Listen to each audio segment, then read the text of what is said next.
Well, hello there. I think we're live. I hope we're live. I'll wait to see if for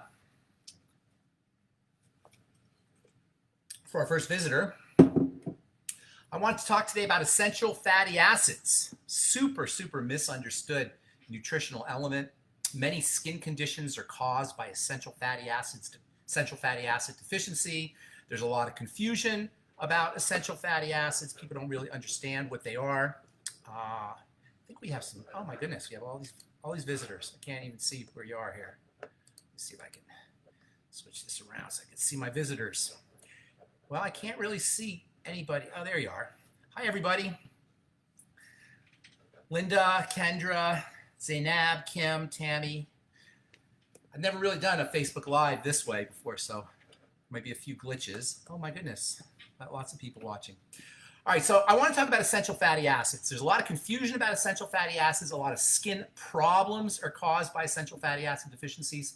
There are a lot of strategies that you can use to reverse skin problems, including accelerated aging, acne, eczema, psoriasis, thinning skin, sensitive skin. There's a whole bunch of reasons why essential fatty acids are important, and in combination with two facts. Number one, they're very confusing. And number two, they're very difficult to obtain in foods. That combination of them being confusing to understand, difficult to understand, and difficult to obtain from food, plus their relationship to how healthy the skin is, makes them a really important topic for us to understand. So first of all, let's talk a little bit about what they are and how they work, and some of the nomenclature issues. That's really part of the confusion about essential fatty acids, is the nomenclature, the naming of them. So technically speaking, when you hear the word essential, that means that that's a substance that you must get in the diet, that the body cannot make it. Essential fatty acids are involved in critical biochemical reactions, and if your body can't make it, you better be getting it in your diet, either supplementally or in food, or you're going to be in big trouble. And many people do not get these essential substances. Essential fatty acids are the molecules of inflammation and anti-inflammation. That's their main role. There are a few other roles that we'll talk about here in a second, but collectively you can think of the essential fatty acids as being molecules of inflammation and anti-inflammation. Now, we're conditioned to believe that inflammation is something you want to stay away from, and anti-inflammation is good, and inflammation is bad. It's not quite that simple. Inflammation is part of the healing process, and there's a balance between inflammation and anti-inflammation that needs to be maintained. You don't want too much inflammation, and you don't want too little inflammation. You have to have just the right amount. Omega-6s are technically the molecules that are associated with inflammation. That's a little simplistic because it's not quite that simple, but you can just, for our purposes, we can say omega-6s are associated with inflammation, omega-3s are associated with anti-inflammation. And it's for this reason that you'll hear some people saying, well, don't worry about your omega-6s. You don't need omega-6s. They're inflammatory. Stay away from your omega-6s. Just use your omega-3s. Well, that's not true. That's a misunderstanding about how the body works. It's a ratio. It's a proportion. It's a balance between the two. And in fact, in the body, you need more inflammatory or pro-inflammatory omega-6s than you do anti-inflammatory omega-3s. In a way, the omega-3s are kind of like pixie dust or a condiment that's sprinkled on an omega-6 meal. This is especially true about the skin. The skin is much more receptive and responsive, or I shouldn't say receptive and responsive, but omega-6s are much more relevant for the skin than omega-3s. Not that omega-3s are not very important, but you don't want to follow misleading advice about omega-6s not being as important because omega-3s are anti-inflammatory and omega-6s are inflammatory. They're both important, and in fact, the body has way more omega-6s than omega-3s. Omega refers to chemical structure. It's a way the chemists understand how a molecule is structured based on its nomenclature, based on its word. And in the collective conscious, in the public domain, we sometimes use omega-6 as synonymous with essential fatty acids and omega-3s as synonymous with essential fatty acids. It's not true. There is one omega-6 essential fatty acid, and there is one omega-3 essential fatty acid. There are many omega-3 fatty acids, there's many omega-6 fatty acids, but there's only one that you must have in your diet. It's called linoleic acid, sometimes abbreviated as LA. Okay? Not all omega-3s or omega-6s are essential. LA, or linoleic acid, is the essential one. You'll find LA ubiquitously in nature. It's found, and in foods, it's found in corn, in soybean, in safflower. Most of the foods that most of the oils that we get are going to be omega-6 rich. It's found in wheat germ oil, canola oil. It's found in most of the oils that we ingest. And this is why a lot of people will tell you you get enough omega-6s. What they're missing, you get enough linoleic acid. What they're missing is the fact that we cook and we process the foods and the oils that contain these omega-6s. And omega-6s, linoleic acid, I should say. I know I'm going to try to remember to say it, linoleic acid. Linoleic acid is very unstable. All essential fatty acids are very unstable. So even if you're eating a lot of corn oil or safflower oil or sunflower oil, which should have this linoleic acid, this omega-6 essential fatty acid in it, because it's cooked, we can become deficient in it if we're not supplementing, or if we're not eating our foods raw. Eating raw nuts, for example, it's still going to be very difficult to get enough corn or nuts or barley or seeds, sunflower seeds. These are all good sources of linoleic acid, omega-6, but it's very difficult to get enough of them, to eat enough of them. You have to eat a whole bathtub full of sunflower seeds in order to get the amount that you need for a good daily dose of linoleic acid. So you really need to supplement with these things. I'm going to show you my favorite supplement here in a second, or I'll talk about my favorite supplement here, which is Udo's Blend. So omega-6 linoleic acid is found ubiquitously in nature, but because we cook our linoleic acid containing foods, you're going to be deficient in it, likely, if you're eating the standard American diet. Secondly, the second essential fatty acid is alpha linolenic acid. That's the name of the omega-3 essential fatty acid. Sometimes you'll hear people say ALA. So you have linoleic acid and you have alpha linolenic acid, or LA and ALA. ALA is much more difficult to find.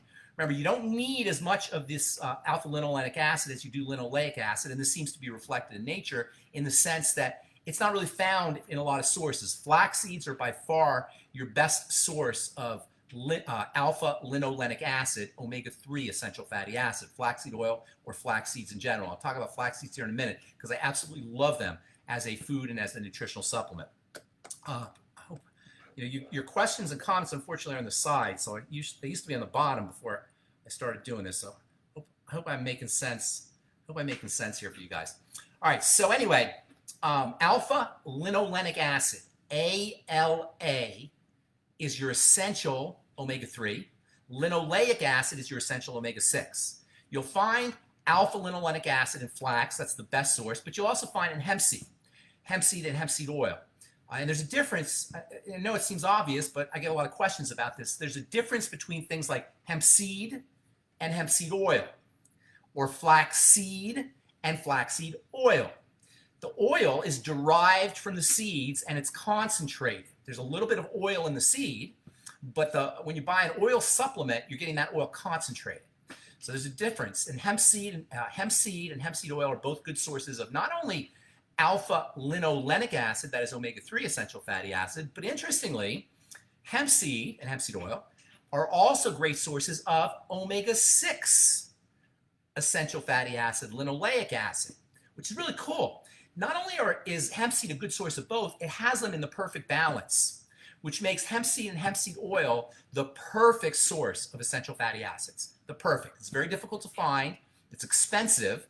It's becoming easier to find. For many years, because of the taboo about marijuana and hemp being related to marijuana, it was very difficult to find hemp seed and hemp seed oil.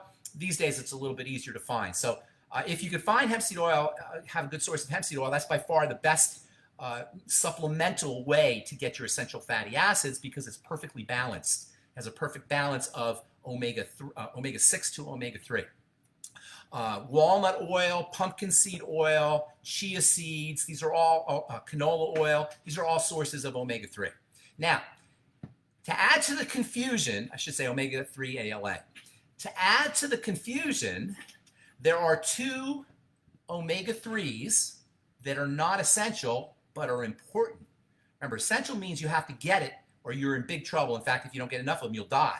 If you get zero of something that's essential, you'll die. That's the definition of essential. There are two omega-3s that are not essential. Your body can make them, but they're very, very important and they're super helpful.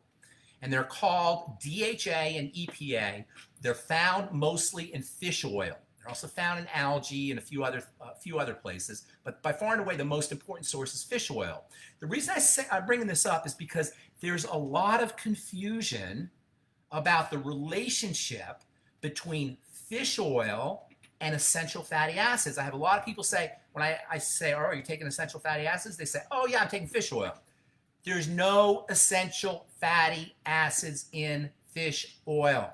There are two very important omega-3 fatty acids, but they're not essential. They're important and they're helpful, but they're not essential in the sense that the body can make them. Now, it's true that as we get older and as we start to suffer from chronic illnesses and general inflammation, especially problems like hypothyroidism, we don't make as much of these two omega-3s that are very important but not essential. So everybody can benefit from them, but they're not as critical as alpha-linolenic acid, omega-3, and linoleic acid, omega-6. So if you think you're getting your essential fatty acids by taking fish oil, you're going to still run into deficiency issues if you're not getting enough from your foods. If you're trying to get your essential fatty acids from fish oil, but you're not getting your ALA or LA, you're very likely to be deficient, and this can show up in many ways. And that's what I'm talking about now, is all the different manifestations of essential fatty acid deficiency, LA and ALA.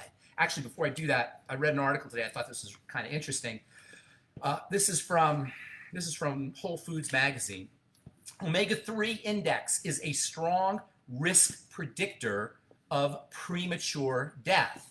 Now, this is a little bit tricky when you read this headline because they don't mean omega-3 essential fatty acids. They mean those two omega-3 derivatives that are not essential that are found in fish oil. I forgot to tell you, they're called DHA and EPA.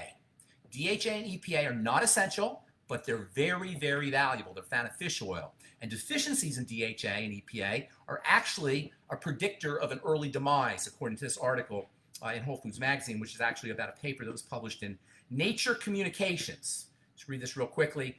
This paper looked at the relationship between the omega-3 index, that is your relationship of EPA and DHA, EPA to DHA, and risk for death from any and all causes. The finding people with higher omega-3 EPA and DHA blood levels live longer than those with lower levels.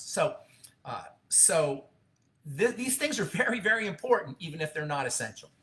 All right, so the most important and dramatic manifestations of essential fatty acid deficiency, omega-3 ALA, omega-6 LA, are skin problems. Now, there's lots of problems you can have because remember, these are the molecules of inflammation and anti-inflammation.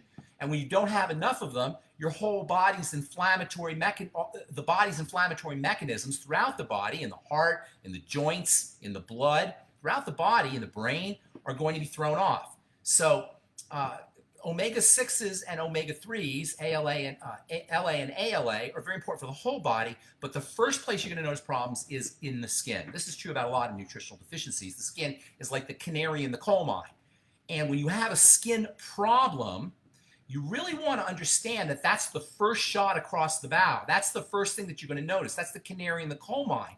And it's indicating to you that you have a problem that may later on manifest as a horrible autoimmune disease, as heart disease, as, God forbid, cancer, all kinds of health challenges. So you want to really start to look at your skin as being a window or a portal inside the body that's helping you prevent further and even worse health challenges, internal and systemic health challenges down the road. Well, it's also true about essential fatty acids, and EFA deficiencies show up on the skin very quickly. They'll show up on the skin as fragility, sensitivity, and if you're one of those people that can't use retinol or you can't use alpha hydroxy acids or everything makes me break out or everything makes my skin sensitive, I can't use anything on my skin, chances are pretty good that you're deficient in your omega-6 LA essential fatty acid and your omega-3 ALA essential fatty acid, and you want to treat that as an indicator that it's time to start supplementing. Also, inflammatory conditions like acne, eczema, and psoriasis. These are three very important manifestations of essential fatty acid deficiencies in the skin. In the case of acne, sebum, that is skin oil, that is associated with clogged pores that are linked to acne pimples and acne blemishes, has a different fat balance when you're deficient in omega-6 LA, essential fatty acid. It's thicker and it's secreted more copiously when you have deficiencies in omega-6s, omega-6 LA, essential fatty acid. And that's in addition to the inflammatory component and the sensitivity component that is also a factor of essential fatty acid deficiency. Eczema and psoriasis, same way. Also, dry, scaly skin. In fact, dry, scaly skin is the first sign of essential fatty acid deficiency. I'll do talk, especially in omega-6 LA. I'll do talks sometimes, and I'll ask people how many people have dry skin, and almost everybody will say they have dry skin. I'll talk about, hey, Sherry, I'll talk about this here in a second, and I'll answer all your questions here in a moment when I'm done with this little rant on essential fatty acids.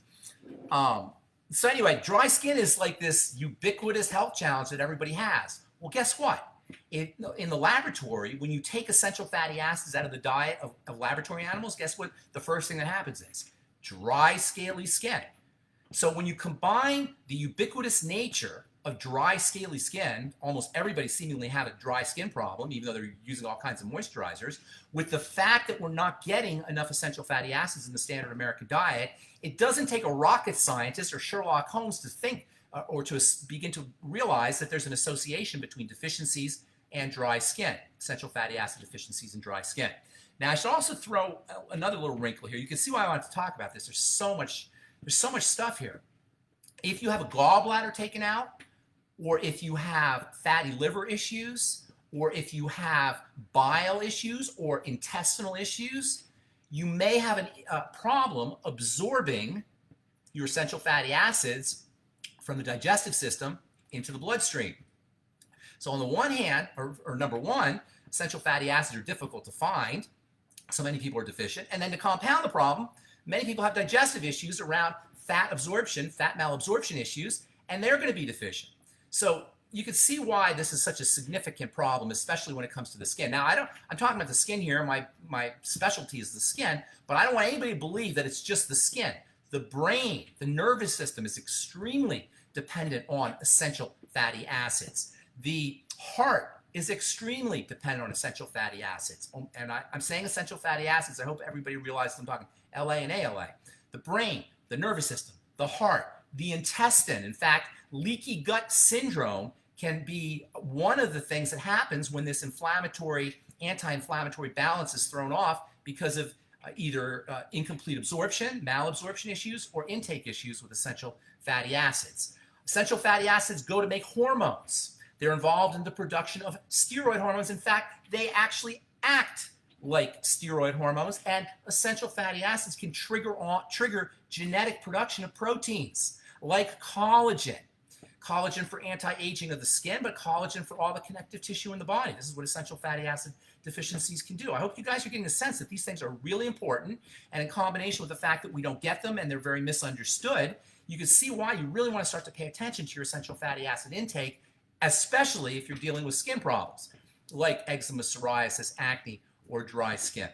So, excuse me. So another thing I want to tell you about essential fatty acids is, this is really interesting, endocannabinoids, like CBD, for example. Everybody is talking about CBD these days. Endocannabinoids are your body's natural marijuana. Okay, I'm being a little facetious. It's your body's natural active ingredient in marijuana. Marijuana's active ingredient is tetrahydrocannabinol, THC, one of its active ingredients. There's hundreds of active ingredients, but the main one is called tetrahydrocannabinol, THC. Well, we all make our own versions of THC and other compounds like THC called endocannabinoids. And guess what these endocannabinoids do? They relax you. They're your fundamental hormones. They're hormones of relaxation. And they come from essential fatty acids. Essential fatty acids are turned into endocannabinoids. That means if you're not getting enough EFAs or you have malabsorption of essential fatty acids, you're not going to be making as much endocannabinoids. You're going to find yourself more anxious. You're going to find yourself with more stimulating kinds of effects, things like problem sleeping, anxiety, nervousness, jitteriness, attention deficit disorder. These can all be related to endocannabinoid deficiencies following deficiencies in essential fatty acid intake or absorption. You can see how important these things are. You can tell you have an essential fatty acid deficiency if you crave fatty foods. If you're craving fatty foods, try supplementing. And by supplement, I'm talking about with the oils. I'll talk about these here in just a second, because this one's my favorite oil. If you're craving fatty foods, you want to consider that to be an EFA deficiency. And oh, by the way, coconut oil contains no essential fatty acids. So when I talk to people about making sure they're getting good fats, a lot of times they'll say, oh, well, I get coconut oil. No, there's no essential fatty acids in coconut oil. There's also very little, probably next to no, essential fatty acids in olive oil. So if you're trying to use, people think, and olive oil has some good stuff in it, but it doesn't have any essential fatty acids in it. You really have to go out of your way. You really have to go the extra mile to make sure you're getting enough essential fatty acids in from foods, and this is why, well, let's just say from foods. This is why supplementing is so important. This is why Udo's blend and also essential fatty acid capsules are so darn critical for almost every single health challenge, simply because of this relationship that they have to inflammation and anti-inflammation. Every illness in the body, every chronic disease in the body, everything that goes wrong in the skin has some element of inflammation and anti-inflammation. This is a fundamental biochemical process, or these are fundamental biochemical processes, inflammation and anti-inflammation, and they're tightly controlled, tightly regulated, and tightly balanced, the two. When you don't get enough EFAs, this balance gets thrown off, the regulation and control gets thrown off. It's very easy to go into disease states or cosmetically unappealing states, like oily skin or acne or even psoriasis or eczema, which are more like skin diseases, also sensitive skin. So what do you do? Let's see here. Got a whole bunch of people. Golly, we got all kinds of questions here. All right, so what do you do? Solutions. Oh, I should tell one more thing. There's a really cool fatty acid that's not essential, that is a derivative of omega-6 LA. Omega-6 LA is converted into something called GLA, gamma-linolenic acid. Gamma-linolenic acid is awesome as medicine.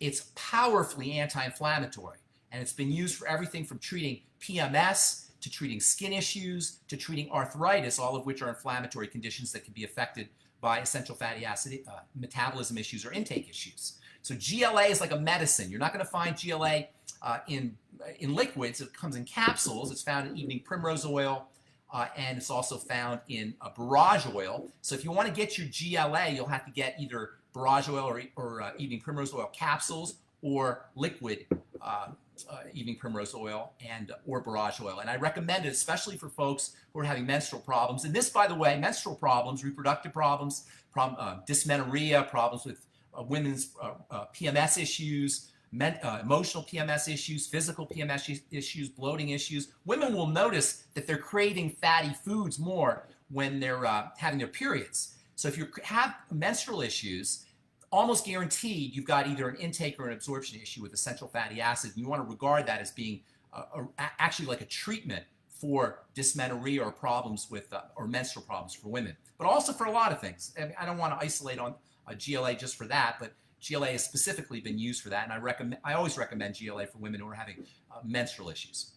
So, all right, so how do you do it? Well, I love this stuff.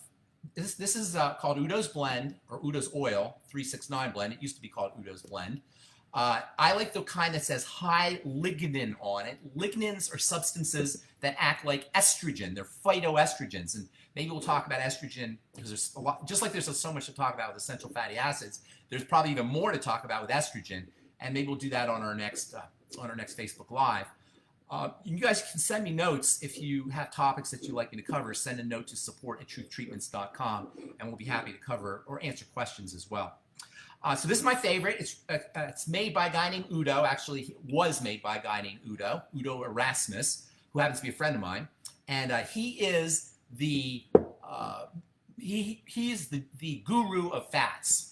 In fact, he wrote the definitive book on essential fatty acids. It's not hard to read. It's a little bit sciencey, but it's not super technical or anything. And anybody who's interested in fats needs to read Fats That Heal, Fats That Kill.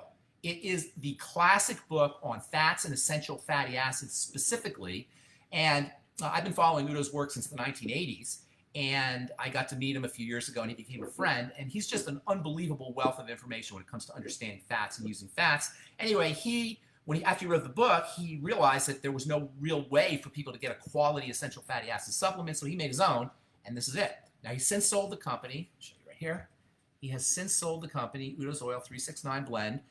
He has since sold the company, and it's made by somebody else. It's made by Flora, a company called Flora now, but it's still awesome oil. Now, there's different, you don't need to have this one. This is my favorite, but there's a lot of them. Look for a balance of 6 to 3s, and this one in particular has a little bit more 6 to 3. Some of them will have a little bit more 3 to 6, and this is because some people are under the misimpression, the incorrect idea, that we all get enough omega-6s. Not true. And if you ever hear a nutritionist or a healthcare professional or anybody say, don't worry about your omega-6s, kindly correct them. Gently correct them and say, no, you may get the oils that contain omega-6s, but that doesn't mean we get the omega-6 LA, linoleic acid. So anyway, this has a little bit more omega-6s than omega-3s. I take that back. This has omega-3s, but it has a lot of omega-6s in it. This is mostly flaxseed oil, which is omega-3. But it does have a bunch of omega-6s from sunflower oil and from sesame seed oil and from evening primrose oil. So this is still an omega-3 supplement, but it does have a bunch of omega-6s in it. There's also some coconut oil in here, and there is also lecithin in here. Lecithin helps pull everything together. Lecithin is an amazing nutritional supplement. It's a key component of your brain and your nerve cells. It's also involved in bile and fat absorption. Unbelievably valuable nutritional supplement, lecithin, Lecithin, especially if you have any kind of fat malabsorption issues or bile issues, or if you have had a gallbladder removed. So anyway, I like Udo's Blend. There's lots of other ones out there. Look for one that's got some omega-6s in it. Doesn't have to have mostly omega-6s. In fact, it probably shouldn't have mostly, because omega-3s are so darn hard to find, and if you're supplementing, you want to make sure you're getting your omega-3s. Most omega-3s will come from flaxseed oil. I'm going to talk about flax here in just a second, because I love this stuff. When you're taking essential fatty acids, because they're very unstable, in nature, there's a molecule, an essential molecule that you have to get in your diet, that protects essential fatty acids. It keeps them from breaking down. It's an antioxidant for fats. It keeps fats from going rancid. And this molecule, which is an essential nutrient that you have to get in your diet or you have to get in supplements, is also used in skincare products and in cooking oils in order to protect oils, and skincare products are also in cooking oils. And that molecule is vitamin E. This is vitamin E's main role. This is its claim to fame. This is its raison d'etre, its reason for existing. It protects fats. It's a fat-protecting molecule. Other vitamins get involved in chemical reactions. Vitamin E doesn't really get involved in chemical reactions. It's like a guardian that sits near fats, especially in the outside part of the cell. That's really where a lot of fats are concentrated in the body, is in the outside part of the cell membrane.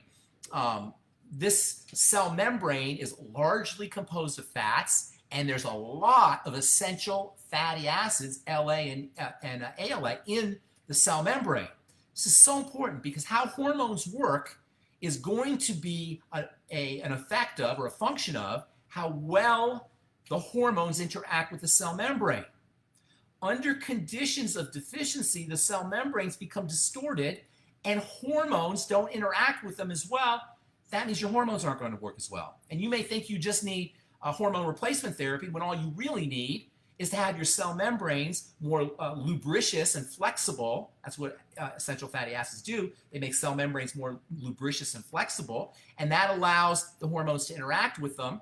If you don't have enough EFAs and that doesn't happen, you may think you have a hormone problem. You may just have an EFA problem. On top of that, EFAs actually act like hormones. So that's another reason why hormone issues may be an EFA, may just be an EFA issue. If you're thinking about hormone replacement therapy, or if you hormone replacement therapy isn't working for you, get yourself on some EFAs, more EFAs. It could just be an essential fatty acid deficiency. All right, I know I'm talking a long time here, but there's just so freaking much here. And this isn't even, I haven't even scratched the surface on essential fatty acids.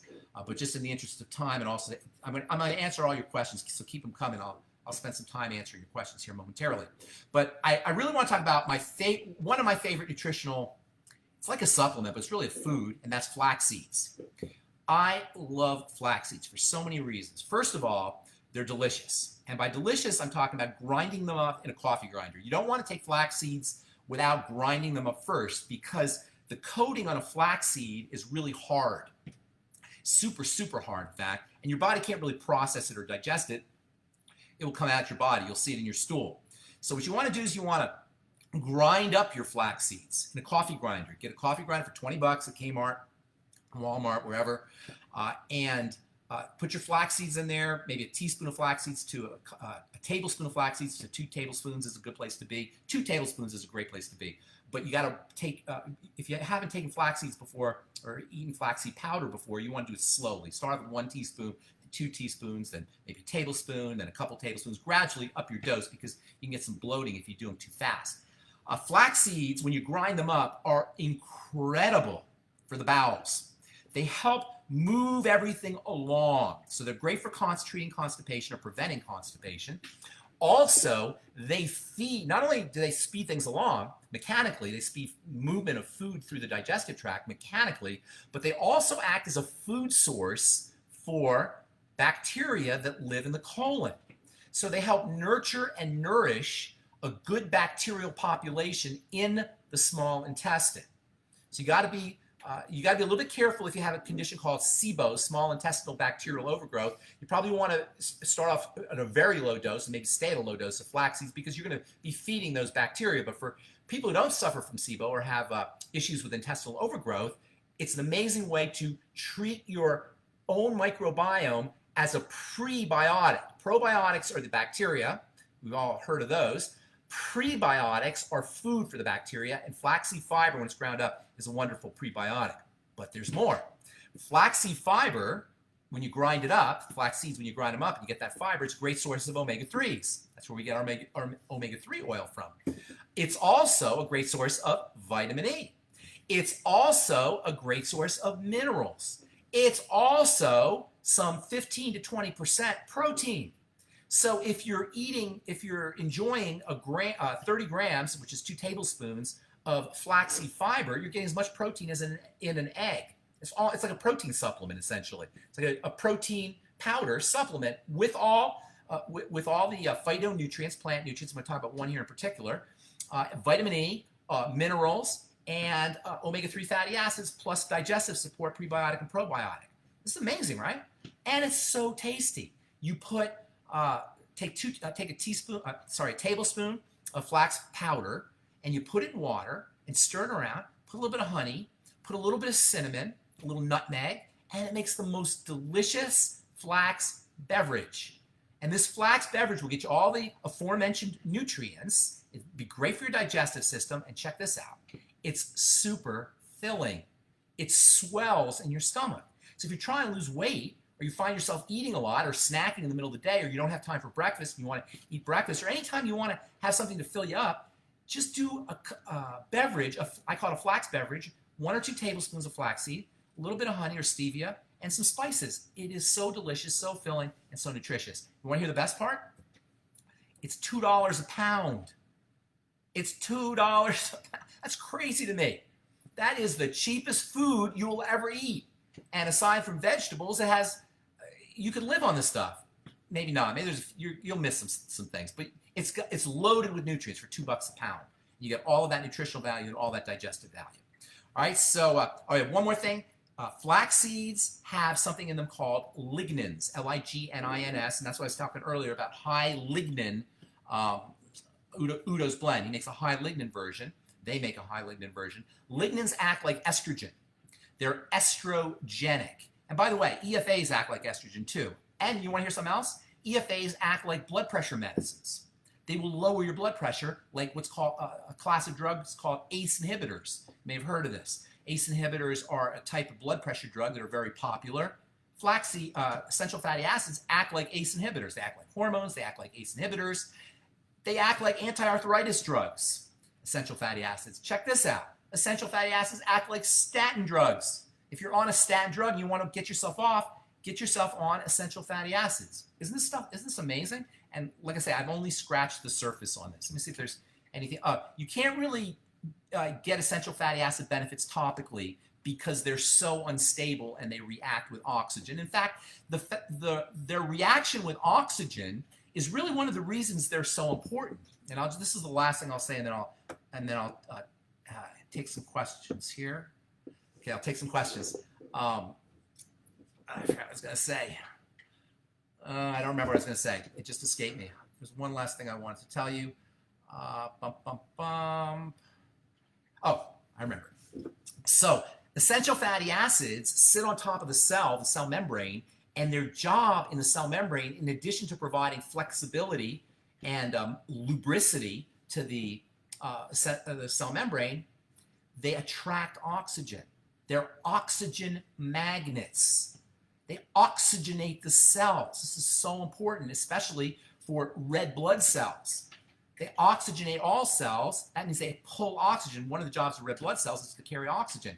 The essential fatty acid content of the red blood cell membrane, or all skin cell membranes, is going to play a major role in how well that cell can get oxygenated. And it's all about oxygen. You know, nutrition is all about oxygen. The only reason nutrition works is because of its ability to help the body process oxygen. That's the main reason that nutrition works, is because it helps the body process oxygen. It's all about oxygen, really. And essential fatty acids pull in oxygen. This is what makes them so unstable, because when you put them on your skin, they will also pull in oxygen. And when they pull in oxygen, they will oxidize. It's okay if they oxidize on a cell membrane, because the cell membrane needs to get that oxygen into the cell, or needs to be a port of entry of oxygen into the cell. But it's not okay on the surface of the skin. That's why you're not going to see essential fatty acids in very many skincare products topically. All right, I know that was a ton of stuff. That was way more than I planned on talking about. But like I said, I hadn't even scratched the surface on it. So let me answer some of your questions here. A lot of hellos. Hello, everybody. Thank you, guys. Hi, Anna. Nice to see you. And Marlo. Nice to see you if you're still here. Anyway. Dawn. Hemp seeds are the bomb, or it's salad. Oh, yeah, flax. Ground up hemp seeds and ground up flax seeds. They're great on fish. Sprinkle them on fish before you broil your fish. They're great on salads. They're great in your yogurt. They're great on oatmeal. It's just get creative. Go crazy with all this stuff. What can we take to cover? Check this out. I want to show you guys this. So this is how I dose my omega-3. Don't be grossed out here or anything. I just drink it out of the bottle, or I put it in my smoothie. And I don't really even measure it. But go by your fat cravings. You'll find yourself craving less fats the more essential fatty acid essential fatty acids you ingest. And this is not convenient. This is the best. The liquid is the best form. I like this brand, but liquid is the best form. Capsules are much more convenient. Also, if you don't like the taste of essential fatty acids, some people don't like the texture of oils, and I understand that. Mix your essential fatty acid with vinegar, apple cider vinegar, and you'll get this great salad and oil and vinegar dressing, salad dressing. And you don't even need to have salad, just dip cucumbers in. If you dip cucumbers in your vinegar and essential fatty acid, Udo's blend, or whatever liquid you like, solution or blend, it just makes the most delicious dressing. And if you put Celtic sea salt in there, you got this amazingly delicious meal that's got all nutrition, and it's super tasty, just as tasty as French fries or any other, poor quality food, junk food or processed food that we eat. Cucumber and Celtic sea salt and Udo's blend and apple cider vinegar, unbelievable. Also, EFA liquids go great on proteins, especially eggs, hard-boiled eggs, Udo's blend, and salt. And you dip the hard-boiled egg in the Udo's blend and salt. It is so unbelievably tasty. We love fat. Human beings are are driven to get fat, because throughout history, fat was prized. It was hard to find fat throughout our evolutionary history, but we need it, particularly for our brain and our heart, not to mention our skin.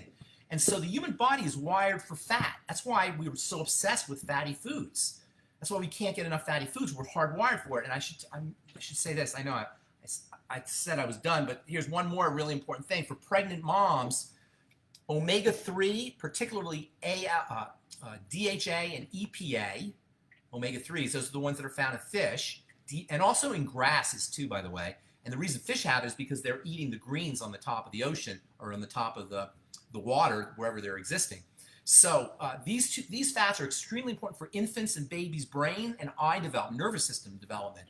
And so if you're pregnant or you know somebody who's pregnant, get them on fish oil or some kind of grass, omega-3 rich grass, DHA and EPA particularly, grass kind of food like vegetables, green leafy vegetables. I forgot to mention those. Green leafy vegetables are also good sources of omega-3s. Greens in general. And that's why grass-fed meat, by the way, is so valuable, so much better than corn-fed meat. Corn-fed meat gets lots of these omega-6s. Grass-fed meat and grass-fed dairy, you get the omega-3s, which are really found in high concentrations in grass. All right, so for pregnant moms and also breastfeeding moms, these omega-3s can be really valuable. All right, that's all I'm going to say about fats, unless you have questions here. So hemp seeds are the bomb, Doug says. Nutritional yeast, Doug, is awesome. Along with flax, it's one of my favorite food/nutritional supplements. It is almost like a nutritional supplement. The reason nutritional yeast is so important and so valuable is the same reason why eggs are so important and so valuable. What do eggs have in common with yeast? If you can tell me what nutritional yeast has in common, I'll tell you at the end here. If you can tell me, I'll send you guys out. I'll get you guys I'll send you a free sample kit. Somebody who can tell me what. And just on the Facebook Live, obviously, not on my YouTube, because we're going to post this to YouTube. If you could tell me what the relationship is between nutritional yeast and eggs, whoever gets it, I'm going to send you out a free sample kit. See if anybody can answer that question. What can we take to cover all you're discussing? Linda, that's a big question, my dear. Udo's blend, vitamin E is what we're discussing today, but, you know, it's a vast topic. I've been studying nutritional supplementation since 1983. And that's a long time. I started studying in pharmacy school. I was also an athlete, and I was a weightlifter. And in athletics and weightlifting, we were very focused on nutritional supplementation because we were always interested in getting that edge. And to an athlete or somebody who's a high performance person, I wasn't high performance, but I was weightlifting and bodybuilding and that kind of thing. We were just obsessed with nutrition. We would read the bodybuilding magazines, and study all about creatine and whey protein and B vitamins and GHB and HMG and all these different, HMB I should say, all of these different nutritional supplements, and I was really fascinated with it. And then in pharmacy school we studied it a lot. So it takes a lot of studying to figure all this out, but you can always shoot me a question if you have questions. Sandra says, can you get a tan using your Xeno sunblock? Sandra, it's not a sunblock. I have to keep saying that. It's a block. It will protect you from the sun, but I'm not calling it a sunblock because for legal reasons I can't do that. To answer your question, depends on how sensitive your skin is. You certainly won't get as much of a tan. Depends on how sensitive your skin is or how fair you are and how much you're using the Xeno. So that's a tough question. Theoretically, you can still get a tan, but if you used enough of it, you wouldn't. So you have to experiment with that. Sorry to be vague about that, but there's no real clear answer. I can't give you a clear answer. The supplement is called, let's see, Sherry says, what's the supplement called? Udo's Blend, UDOS. Is cologne safe? Cologne is not safe on the skin. It's not safe on anything. Perfume is not safe on anything, and it's among the most toxic of all skin ingredients, along with sunscreens and preservatives. In fact, that's probably the big three: sunscreens, preservatives, and perfumes or fragrances. So cologne is like a super concentrated fragrance. It's a nasty chemical, a cologne. These volatile chemicals, they call them volatile organic carbons, VOCs. And these volatile organic carbons are really, really unpleasant molecules. No, cologne is not sensitive, and get it off your skin as soon as you can if you like your cologne.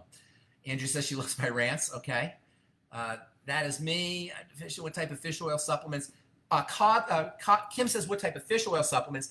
I like cod liver supplements. Cod tend to swim in deeper, colder waters. Fish these days in the ocean is really toxic. You got to be careful. The cleanest oceans in the world supposedly are up north, the Celtic area, like Nordic area. So Nordic Naturals makes a good cod liver oil. You do have to be a little bit careful with fish oil. Fish oil is generic. It's with any fish. Cod liver is specifically with cod. So look for cod liver oil. Doug says, yeah, your mom was smart. That was the thing to do. Always take vitamin E with your EFAs, though. Remember that. And he got a big wound on his arm. Can he use the healing cream? May, yes, absolutely. Omega-6 healing cream is perfect for healing. Absolutely. I have not, Kendra says, have you found a great hemp seed oil? No, I have not found a great hemp seed oil, Kendra. And if you find one, let me know. Yes, Linda, it's called Udo's. It's just called Udo's Blend or Udo's Oil. 369 just tells you there's omega-3, there's omega-6, and there's omega-9. And I should also add this. Omega-9 is not essential. Sometimes you'll hear people talking about omega-9.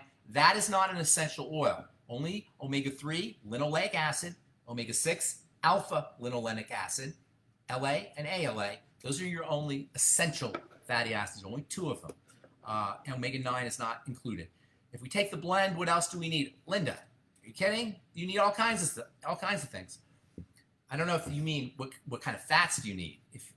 I think that's, if you mean what kind of fats you need, yes, that's all the fats that you need. But if you mean what else do you need, there's a lot of other stuff you need. Sherry says, can you please post the brand link and another choice without sesame? Interesting. Chris, Sherry, if you're still on, let me know why you don't like sesame. Grass-fed butter and chicken eggs, yes. Eggs are a great source of both omega-6 and omega-3. And that gets us back to our question. Let's see if anybody knows the answer to that question. Why is nutritional yeast like eggs? What is the best hemp seed oil? I don't know a good brand of hemp seed oil. Barlean's, I think, makes one. Spectrum might make one, but I don't know. And you do have to be a little bit careful with brands because oils are so very unstable. Flax, eggs, baby. I'm not sure what that means, Kendra. Please give a recipe for the flax drink. Okay, here's the recipe for the flax drink. Super simple. You grind up 1 to 2 tablespoons of flax seeds. You want to work yourself up into 2 tablespoons a day of flax seeds, but you got to kind of do it carefully because they can cause some bloating or digestive discomfort if your intestine isn't used to that kind of insoluble fiber, that dose of insoluble fiber. So you take 1 to 2 tablespoons of flax seeds ground up, and you mix it in water with a little bit of honey or stevia, and then cinnamon. These are the spices I like. You'll have to pick your own, but I like cinnamon and nutmeg. And sometimes I'll put a little bit of allspice in there too if I have some. So definitely cinnamon and nutmeg along with honey and flax. And do it first thing in the morning. If you're trying to lose weight, do it first thing in the morning. You'll find yourself filled till like 11 or 12, and not the kind of filled like you ate a bunch of bread or potatoes or a big breakfast, but pleasantly filled without fatigue. How cool is that, right? You'll be pleasantly filled without fatigue, right? And you'll be getting the same amount of protein as you'd be getting in an egg. You'll be getting all kinds of phytonutrients, the lignans that help your body's estrogen system, copper and magnesium and omega-3 fats. Please, isn't that amazing? And it's so delicious. And it's great to do it even in between meals. If you're afraid of snacking, or if you only want to eat 1 meal a day, most of us should just eat 1 meal a day, by the way. If you're only eating 1 meal a day and you still find yourself hungry, do a cup of, it doesn't even have to be a lot, just do even 1/8 of a teaspoonful if you want just a little bit of fullness and you don't want to do the whole thing, or if you don't want to do too much fiber for your intestine, just do a 1/4 teaspoonful in the middle of the day, along with cinnamon and nutmeg and water. Okay, I hope that helps, Sherry. Oh, Dawn Marie. Why is there so much confusion about vitamin D supplementation? That is an amazing question. Maybe we'll talk about vitamin D. Vitamin D, I'm going to tell you a couple cool things about vitamin D. First of all, a couple things most people don't know. First of all, supplements are nowhere near as good as the sun. Not even close. Number 2, vitamin D that you get even from the sun or from food or from supplements is not active until it gets turned on in the kidneys and in the liver. So you have to have a functioning kidney and liver, fully functioning, optimally functioning kidney and liver to really get the benefits from your vitamin D supplements or even the vitamin D that you get from the sun. And third of all, vitamin D is cholesterol. All right, it's a little bit tweaked version of cholesterol. It's cholesterol that has been activated by the sun. And this reaction between cholesterol, substance like cholesterol, derivative cholesterol, and the sun creates vitamin D. So vitamin D is like a form of cholesterol. And if you're on a statin drug, Guess what you're probably not making as much of as you should? Vitamin D, along with your other steroid hormones, by the way. So vitamin D is very confusing. I think the reason vitamin D, why there's so much confusion, is because it's a hormone. It's not a vitamin. I mean, it's not an ordinary vitamin. It's a hormone.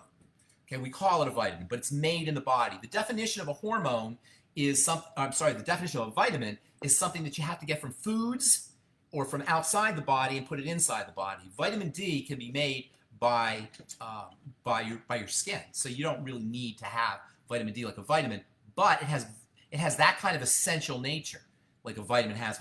Without vitamin D, you would die. Or if your body wasn't making vitamin D, you would die. So it's kind of like a vitamin. We call it a vitamin, but it's really a hormone. Because it's a hormone, it has a whole different modus operandi than an ordinary vitamin. Oh, by the way, vitamin A and vitamin D go together. Vitamin A and vitamin D are both hormones. They're not vitamins. And so they have a different way of working in the body than an ordinary vitamin.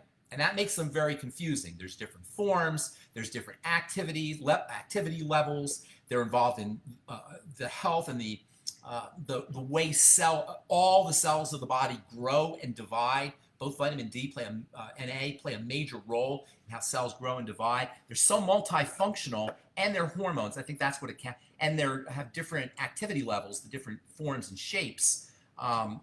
That creates a lot of confusion. I think that's what it is. Yes, indeed. Ground flax is awesome as a salad topper, Andre. Nice. I read an article that omega-3s are poison to cancer cells. I don't know if I would go that far, but omegas, essential fatty acids, are actually very, very important for cancer.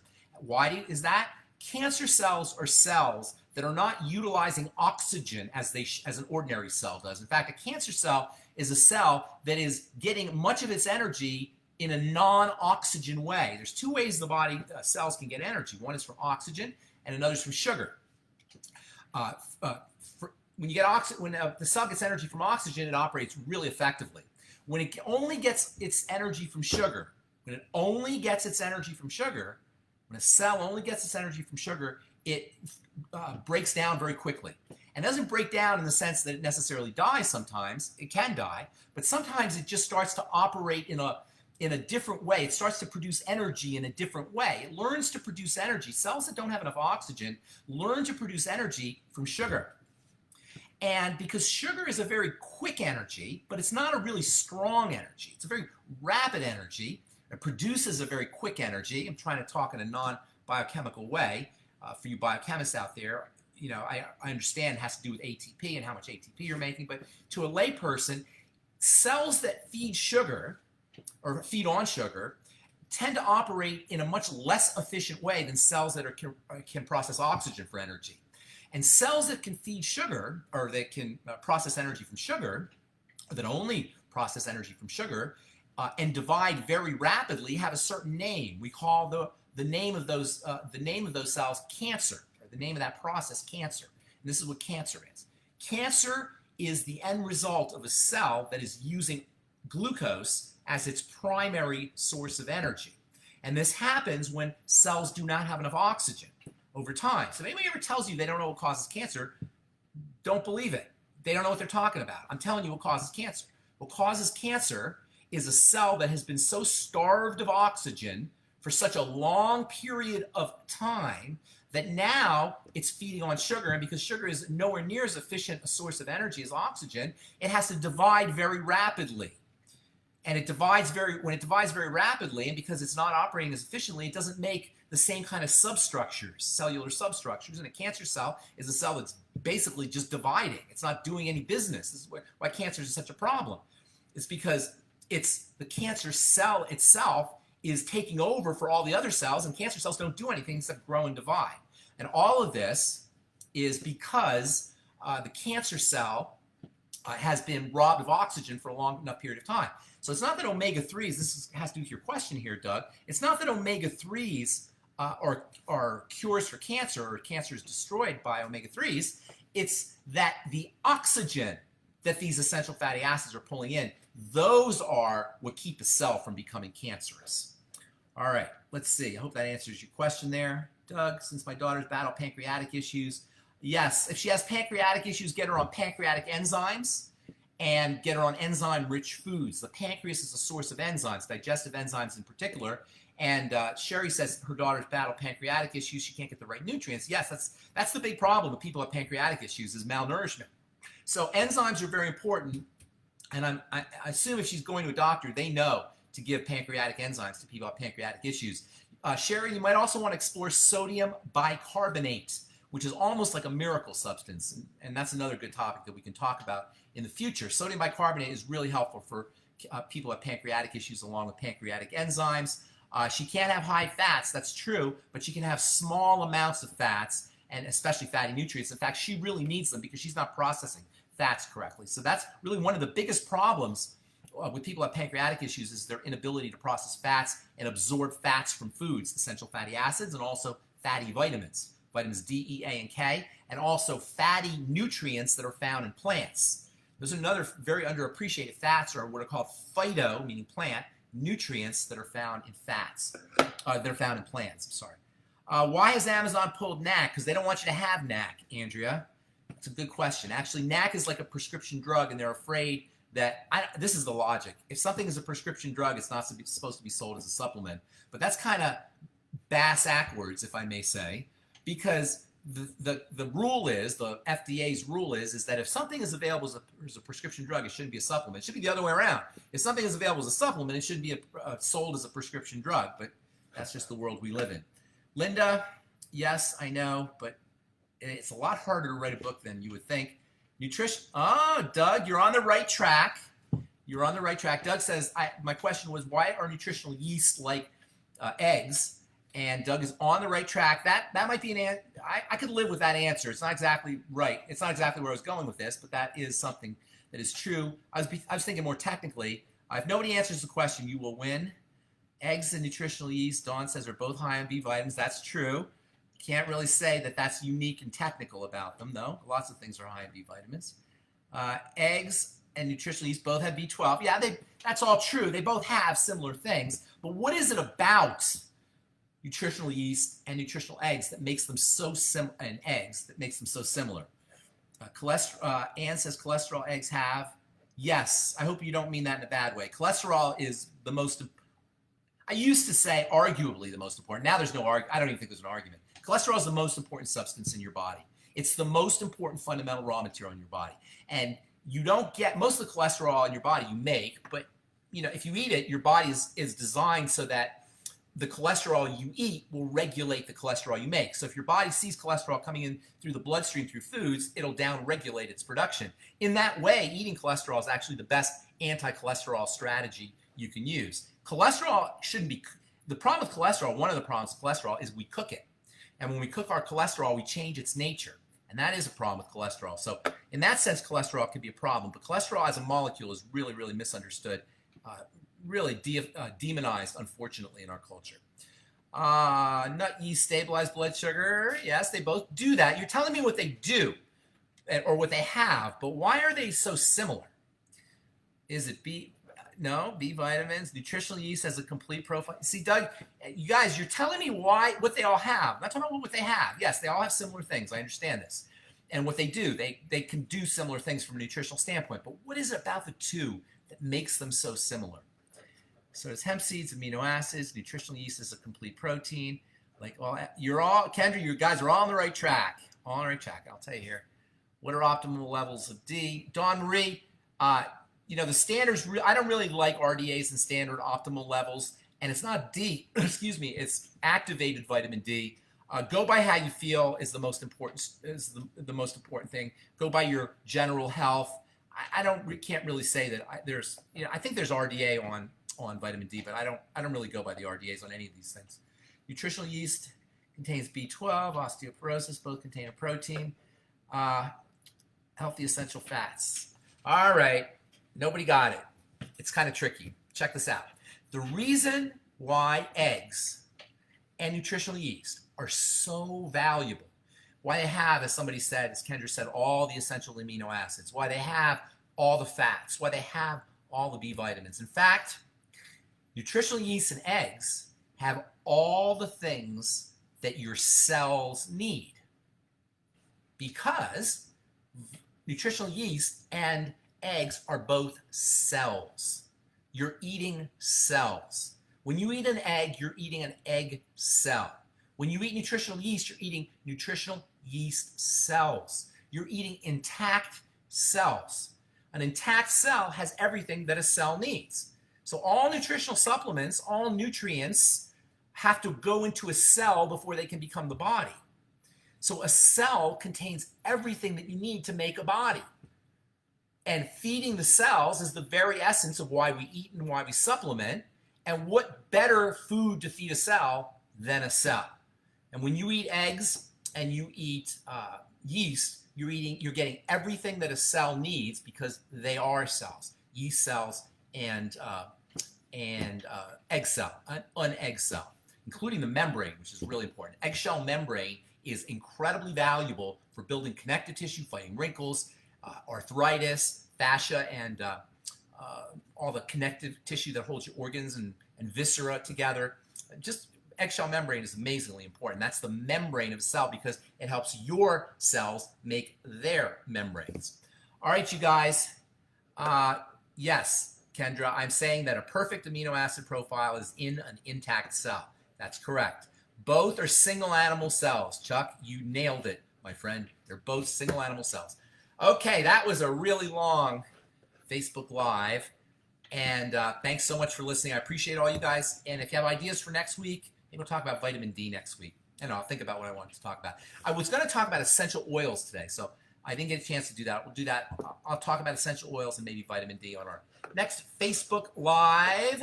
Thank you so much, everybody. I appreciate all you guys, and I appreciate all your support and love. And we'll talk to you on our next Facebook Live, hopefully next Saturday. Bye.